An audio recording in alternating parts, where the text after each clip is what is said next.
Oi, tudo bem com você? Eu estou aqui para falar de uma das últimas heresias do catolicismo cotidiano, do catolicismo moderno, a falta de uma pneumatologia cotidiana. Calma que eu vou explicar, vem comigo que eu já te explico esse palavrão grande. Pneumatologia é como os teólogos chamam o estudo do Espírito Santo. E para a Igreja Católica atualmente, falta muito um estudo cotidiano do Espírito Santo. Nós temos alguns estudos muito intelectuais, muita coisa. O Papa Francisco tem dado uma certa base de falar no Espírito, da liberdade, de impulsionar as pessoas. Mas tá difícil ainda da gente trabalhar um pouco isso. Quando a gente fala, por exemplo, do Espírito Santo, um dos símbolos do Espírito Santo tem vários. Um deles é ar, né? O vento, né? O vento é um problema para muita gente, porque o vento sopra quando e como ele quer. E aí, muita gente, especialmente o pessoal mais ligado às dioceses, à cúria das dioceses, à cúria do Vaticano, o pessoal mais curial que eu chamo, né? Eles preferem muito mais o direito canônico ou a filosofia, a razão grega. Né? Porque tanto o direito canônico que vem da fonte romana, do direito romano, do Império Romano, como a razão filosófica que vem da fonte grega, que a igreja evangelizou, evidentemente, esses dois são imutáveis, eles são serenos, eles não causam onda, não causam dificuldade nenhuma. Né? Mas quando a gente fala de ar, por exemplo, que é o símbolo do Espírito Santo, a gente pode falar de respiração. Né? Quando a gente quer dizer, por exemplo, que estamos muito presos, muito apertados, sem liberdade, às vezes a gente diz, eu tenho falta de ar aqui nesse ambiente, né? Estou com falta de ar, quer dizer, estou precisando de respirar. Mas o Espírito Santo também, ou o ar também, pode nos dar um lado de identificação. Quando você diz assim, fulano tem um ar de estar feliz, tem um ar de ser meio soberbo, ele tem um ar dele, parece que. Né? Então, também o Espírito Santo nos dá uma certa identificação. Agora, se você for falar do Espírito de Deus, a gente tem que falar também do estilo que Deus é, do estilo do Espírito Santo. Vamos falar de algumas coisas do estilo do Espírito Santo. Por exemplo, ele é unidade na pluralidade. E aqui eu posso citar para você Pentecostes. Né? Primeira descida do Espírito Santo, aquele vento com línguas de fogo e tudo tal. Nós temos os apóstolos, cada um falando, evangelizando a sua língua, em outras línguas, mas todo mundo entendendo o mesmo conteúdo. Então, a unidade na pluralidade. Todo mundo entendendo o que Deus queria falar. De formas diversas, com expressões diversas, com línguas diversas. Também, nesse mesmo estilo do Espírito Santo, a gente pode ver em Paulo, por exemplo, quando ele fala da imagem da igreja, que é um corpo. O corpo tem vários órgãos que trabalham de forma diferente, que são diferentes, que têm conteúdo diferente, mas que trabalham no mesmo espírito, na mesma unidade, na mesma sintonia. E é o Espírito de Deus que dá a vida para a igreja. Então, a unidade na pluralidade, na variedade. Nós somos diferentes, mas juntos somos a vida desse corpo. Tá? Então, veja, é o Espírito Santo que faz essa unidade. Né? A gente pode dizer que a máxima liberdade dá a máxima entrega. A máxima liberdade está na máxima entrega e na máxima obediência. Você pega Hebreus 9:14, você vai ver que esse tipo de coisa acontece. Quanto mais você obedece, mais você se entrega, mais livre você é capaz de ser, de viver, de ser feliz. E aqui nós temos a carta aos Hebreus para nos dizer. Também, se a gente falar do estilo do Espírito Santo, nós podemos falar, por exemplo, de uma transformação da carne, não uma negação da carne. Ou seja, o Espírito, ele desce sobre toda a carne, Atos Apóstolos 2:17, que é a profecia, né, do Antigo Testamento, mas ele transforma as pessoas, ele não nega aquilo que cada um é, mas a partir do que cada um é, ele vai transformando. Então ele pega a sua qualidade e vai potencializando a qualidade. E vai, claro, diminuindo os pecados, as dificuldades e tudo de cada um. Mas ele não nega os defeitos, as dificuldades de cada um. Paulo, por exemplo, foi um grande apóstolo. Mas tudo aquilo que ele tinha foi usado para o Evangelho. E todos aqueles defeitos que ele tinha também foram mantidos. Tanto que ele tem brigas depois com Marcos, tem brigas depois com Barnabé e tal. Ele tem Porque é próprio do humano. Quer dizer, o Espírito Santo não nega a sua humanidade, mas vai transformando. Tá? Como a gente diz popularmente, né? Deus não chama os qualificados, mas ele qualifica os chamados. Ou seja, ele vai dando qualidade, dando transformação àqueles que ele chamou, sem negar as qualidades e os defeitos de cada um. Ainda falando do Espírito de Deus, do estilo do Espírito de Deus, você vai ver isso nos místicos. Né? Ele é presença na ausência. Aí que eu posso citar para você 1 Coríntios 12, 3, né? E Gálatas 4 e 6. Né? Ele se faz presente, mesmo que você pense que ele está ausente. O Espírito está sempre lá. O Espírito Santo conduz muito mais interiormente do que a gente imagina. E aqui, então, essa presença na ausência, a gente vai vendo que é o estilo mesmo do Espírito Santo. Ele trabalha tão discretamente que você pensa que ele está fora, que ele não está lá. Mas ele está ali suscitando, fazendo brotar.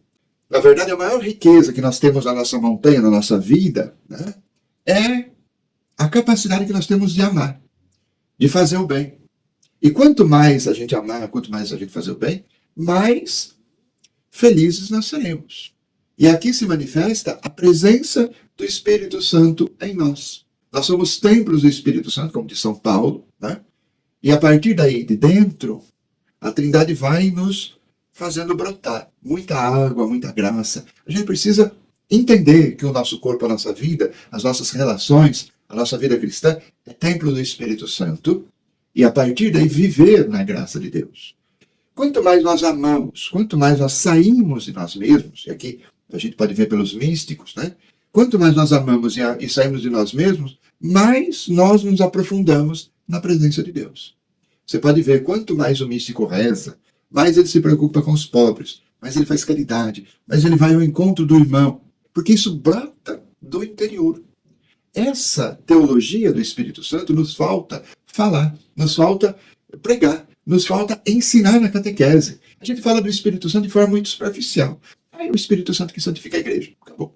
Então, mas o que é santificar a igreja? Santificar a igreja é fazer brotar na minha vida e na vida de todos os que estão ali na comunidade a presença do Espírito Santo que nos faz ir ao encontro do irmão, que nos faz exercer a caridade, que nos faz perdoar o irmão. É essa presença que brota em nós. Nós somos templos do Espírito. O Espírito Santo desce sobre toda a carne, sobre a vida concreta das pessoas. E a partir daí ele dá liberdade, dá criatividade. Você pode ver que quanto mais o santo é grande, quanto mais ele está ligado a Deus, mais criatividade ele tem, mais livre ele sente para fazer as coisas.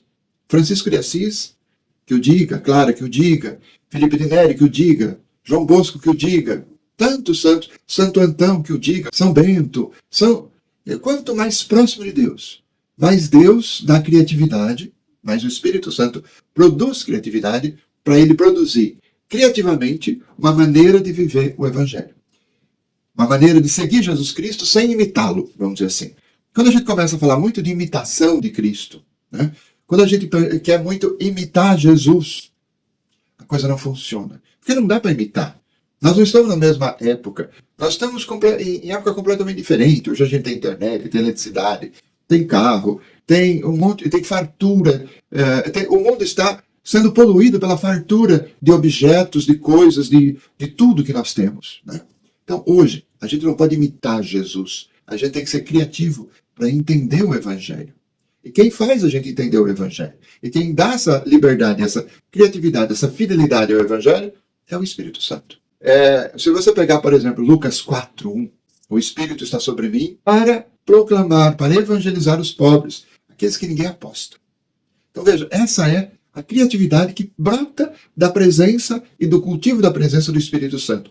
Na oração, na fidelidade ao Evangelho, na leitura, na Bíblia, na missa. Quanto mais próximo, misticamente, nós estivermos de Deus, mais liberdade, mais criatividade, mais próximo dos pobres nós estaremos. Você pega aí Lucas 10:21, por exemplo. Né?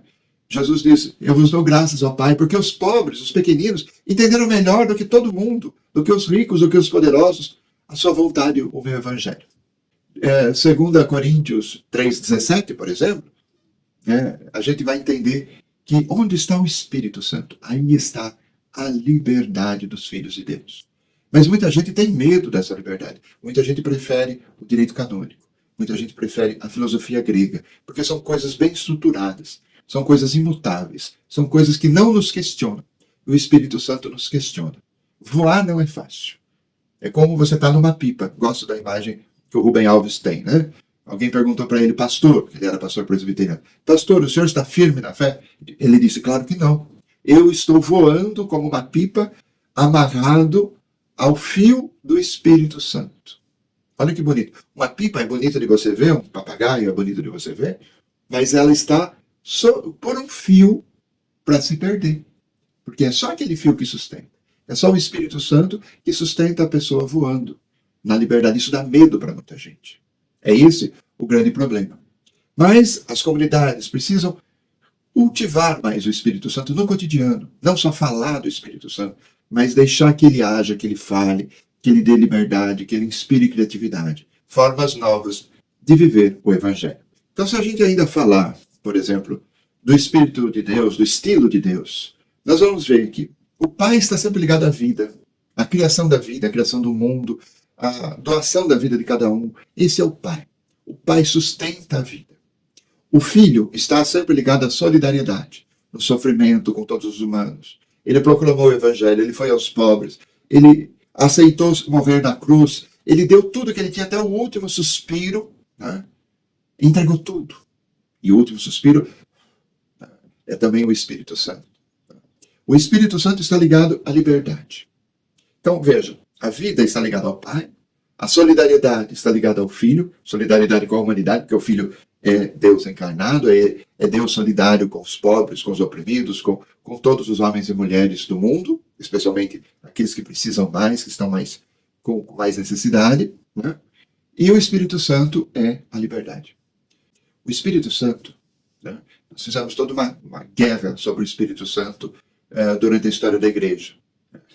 Os primeiros concílios fizeram muitas definições do Espírito Santo e tudo tal, e se dizia, o Espírito procede do Pai. Em algum momento, o Papa resolveu fazer uma mudança na fórmula do concílio, e aí colocou, e o Espírito Santo procede do Pai e do Filho.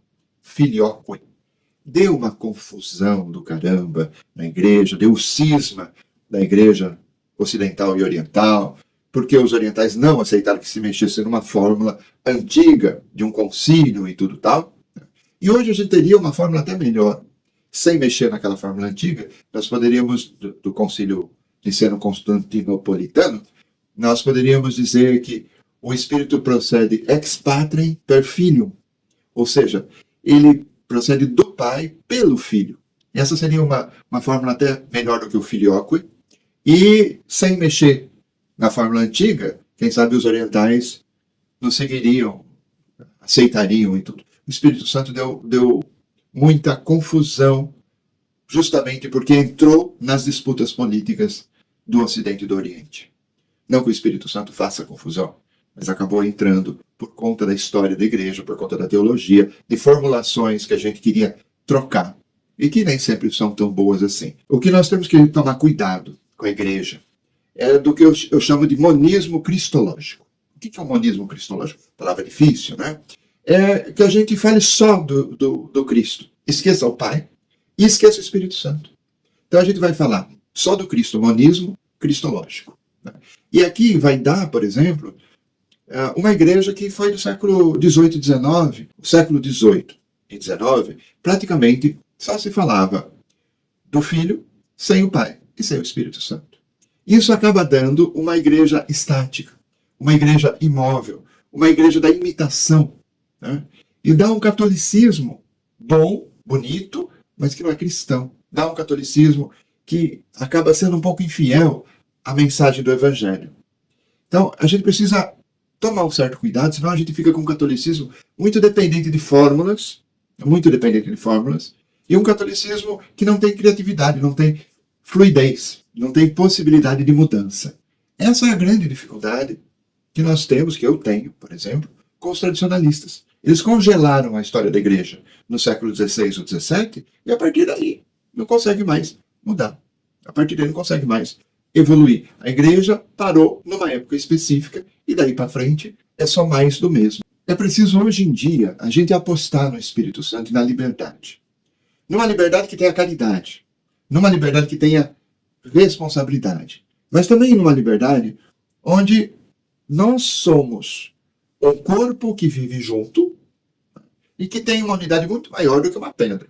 Uma pedra ela é única, mas ela não é una. A unidade se faz a partir da vida, se faz a partir da diversidade das peças e dos membros de um corpo. Precisamos apostar nisso. Ou então, nós seremos só a projeção de uma igreja burguesa, de uma elite, de um grupo. Aliás, é como muita gente hoje no Brasil está vendo os católicos. Nós, católicos, estamos sendo encarados como um produto da classe média, uma projeção burguesa do tipo cristão.